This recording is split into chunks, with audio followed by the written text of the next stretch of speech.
Entrevista da semana. O tema da entrevista desta semana é a teoria dos jogos aplicada no judiciário, com o juiz Alexandre Moraes da Rosa. A jornalista Gabriela Halpe conversou com magistrados sobre o assunto. Acompanhem. Doutor Alexandre, como se define a teoria dos jogos e como ela é aplicada no judiciário? A teoria dos jogos surge, ganha fôlego na década de 50, a partir de John Nash e Morgenstern, que começam a teorizar de maneira mais eficiente esse ramo da matemática. Ele procura estabelecer nas interações humanas ou interações entre instituições qual seria o comportamento de um agente racional. Parte da pressuposição que alguém racional busca alguma coisa. Então nós teríamos um sujeito ou uma instituição que busca alguma coisa. A partir disso nós podemos estabelecer categorias para modular uma expectativa de comportamento em qualquer interação. Minha, contigo, eu com minha mulher, com meus filhos, com os nossos relacionamentos e também no processo judicial. Ela surgiu na Guerra Fria, foi utilizada pelas grandes potências, pela Rússia, pelos Estados Unidos, e hoje ela é trazida por alguns americanos para o âmbito do direito. Como isso se dá? São 4 categorias básicas. A primeira, em qualquer relação eu tenho que entender quais são os jogadores. Jogadores aqui entendido lato sensu, o juiz, o promotor de justiça, o procurador da República, o assistente de acusação, o defensor, o acusado e a vítima. Entender também que nesses players as testemunhas existem, a mídia existe, um processo em que está no foco da mídia tem pressões diferenciadas, um processo que é esquecido, que não está na vitrine. Então você tem que entender quem são os jogadores diretos e quem são os jogadores indiretos, que podem ser mídia, parentes, grupos de pressão e assim por diante. Somente a partir dos jogadores que eu tenho, eu posso estabelecer quais as regras do jogo. E eu posso dizer mais, por que as regras do jogo? Hoje nós temos na teoria do crime, por exemplo, autores que são finalistas, outros que pensam pela teoria da imputação objetiva, ou seja, nós temos várias variáveis no tocante a como compreender o fenômeno jurídico. Se a Gabriela é a juíza e o Alexandre é o juiz, nós podemos ter pontos de vista diferenciados, e isso pode alterar a própria compreensão do fato, para um lado ou para o outro. Se eu não tenho informação qualificada como a Gabriela pensa, como o nosso ouvinte, telespectador pensa, eu não sei como eu posso fazer uma argumentação que seja factível ao seu ouvido. Eu preciso entender o que a Gabriela quer. A Gabriela quer fazer justiça? A Gabriela é uma justiceira? A Gabriela é uma autoritária? A Gabriela pensa o processo como garantia do acusado? A Gabriela tem qual visão da pena? A pena serve para alguma coisa? Eu entendo que a pena não serve para muita coisa. A pena é sempre uma retaliação do Estado, é uma função política. A pena não pode melhorar nem piorar ninguém. Mas tem juiz que pensa que sim, tem promotor que pensa que sim. Logo, a abordagem que ele fará no processo depende do que ele quer de recompensa. Não uma recompensa financeira, mas uma recompensa que pense nisso. E aí, para terminar, eu preciso, a partir desses 3 passos, Gabriela, saber quais são a minha estratégia, o que eu quero no processo. Eu quero ganhar? Quero ganhar significa o quê? Quero uma condenação menor? Quero uma condenação maior? Eu quero que o sujeito vá para a rua, seja livre, fique livre, ou quero uma pena alternativa? Ou seja, eu tenho que estabelecer o que eu quero no final, e aí eu posso estabelecer táticas que são as ações individuais para a obtenção daquele meu resultado. O senhor comentou que a teoria dos jogos também é utilizada em métodos alternativos de solução de conflitos. De que forma? O CNJ tem um módulo na formação dos mediadores e conciliadores que estipula a categoria dos jogos, para que nós possamos, a partir dessas 4 categorias que eu indiquei anteriormente, estabelecer que em qualquer conciliação judicial ou num procedimento de mediação de justiça restaurativa, nós temos que entender o que as pessoas querem.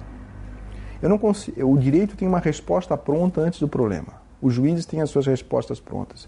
A mediação e a conciliação que não consegue ter um ouvido capaz de estabelecer o que a pessoa quer, ela é irrelevante do ponto de vista da eficiência da sua atuação. Então, a mediação contextual, esses métodos alternativos de solução de conflito que estabelecem estruturas de antecipação de comportamentos a partir dessas modulações, fundamentalmente das recompensas, elas se dão.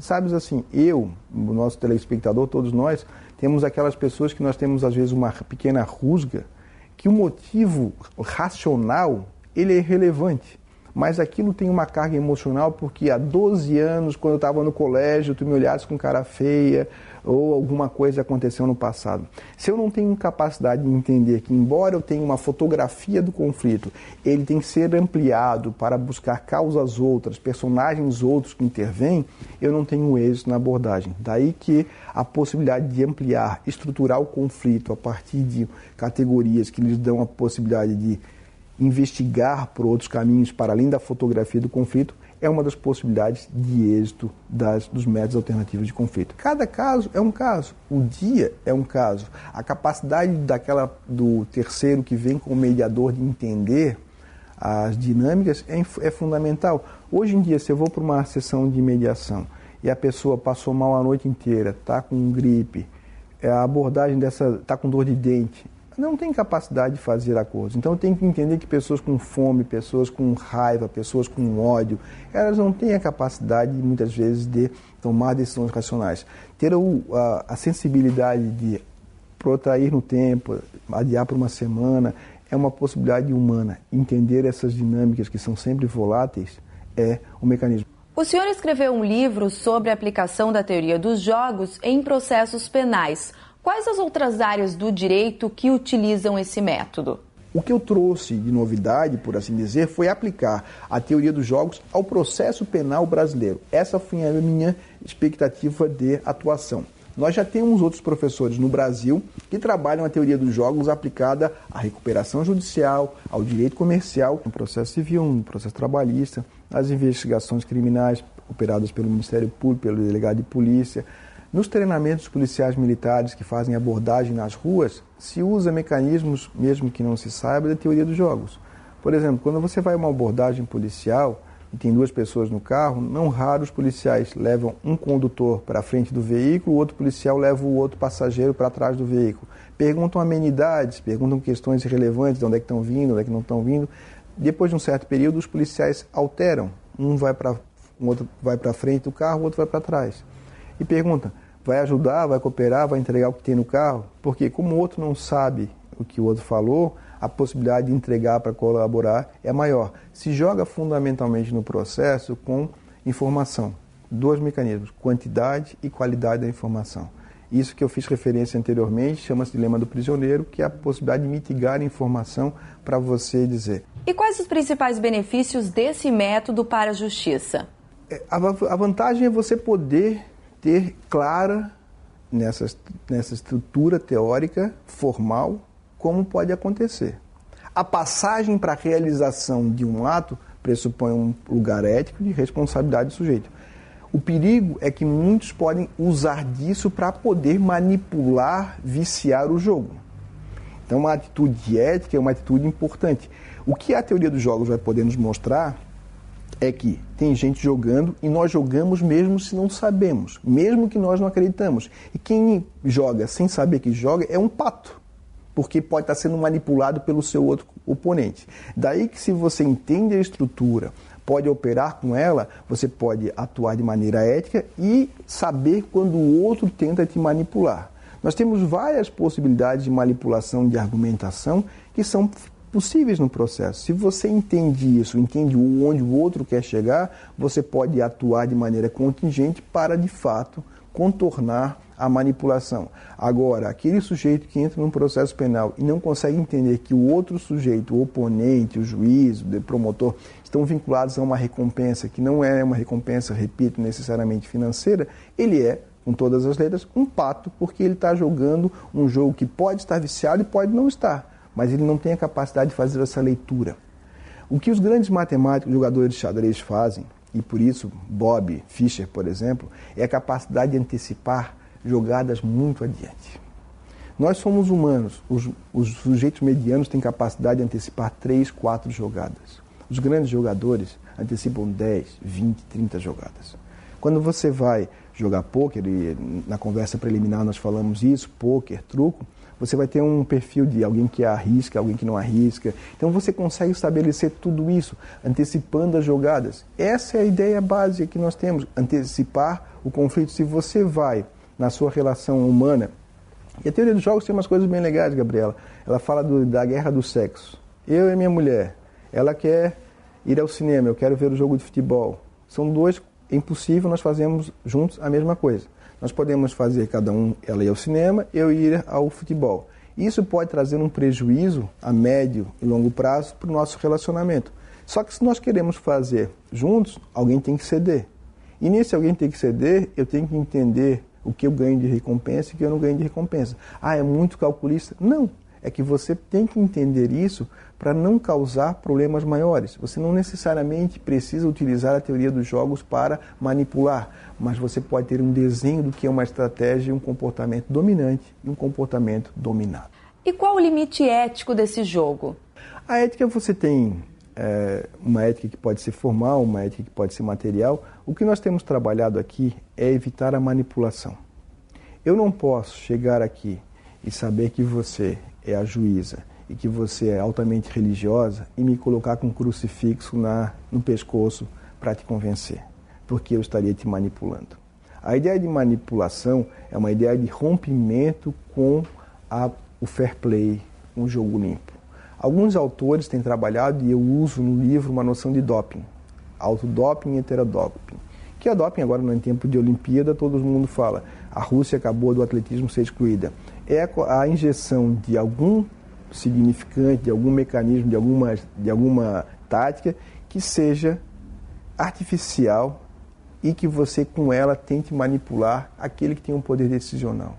No Poder Judiciário, independentemente dos juízes serem o que nós queremos ou não, a decisão depende deles. E aí eu posso tentar manipular. Essa manipulação é que nós podemos antecipar pela teoria dos jogos e buscar nela o limite ético.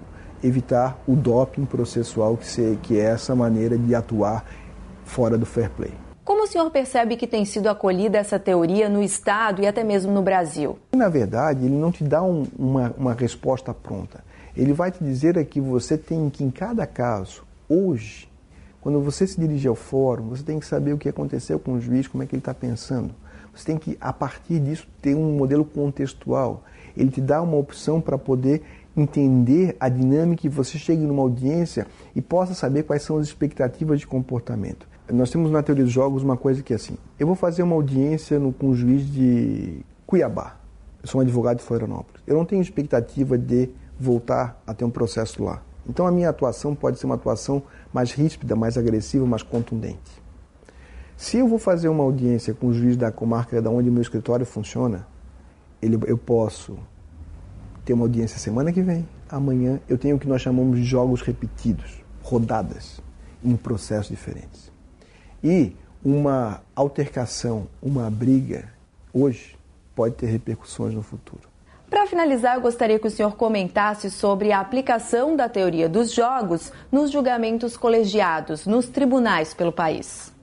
Nos julgamentos colegiados, o que nós vamos mostrar é que existem umas perspectivas de acompanhamento. Eu te acompanho para tu me acompanhares, então as recompensas dos julgadores em segundo grau, elas são diferenciadas porque eles precisam conviver semanalmente em relação aos seus jogos. Então a psicologia cognitiva e outros jogos mostram que a tomada de decisão em grupo é uma tomada de decisão muitas vezes pela possibilidade de convivência. A recompensa de uma convivência sadia, sem belicosidade, é uma das possibilidades.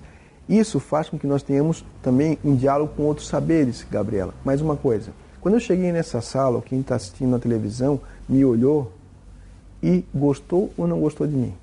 E não sabe por quê, às vezes. Isso acontece todos os dias. Quando você vai, da maneira como você se veste, da maneira como você se comporta, isso nós temos efetuá-lo.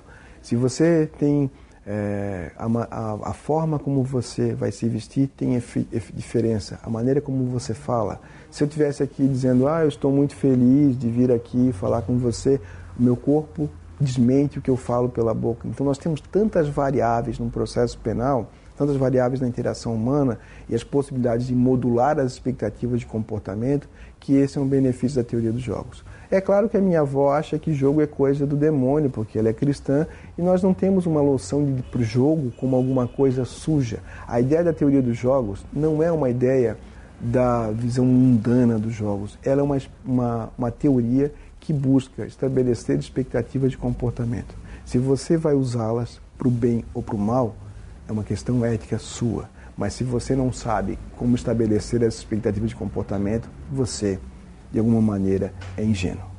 Obrigada, doutor Alexandre, pela sua participação aqui no programa. Muito obrigado.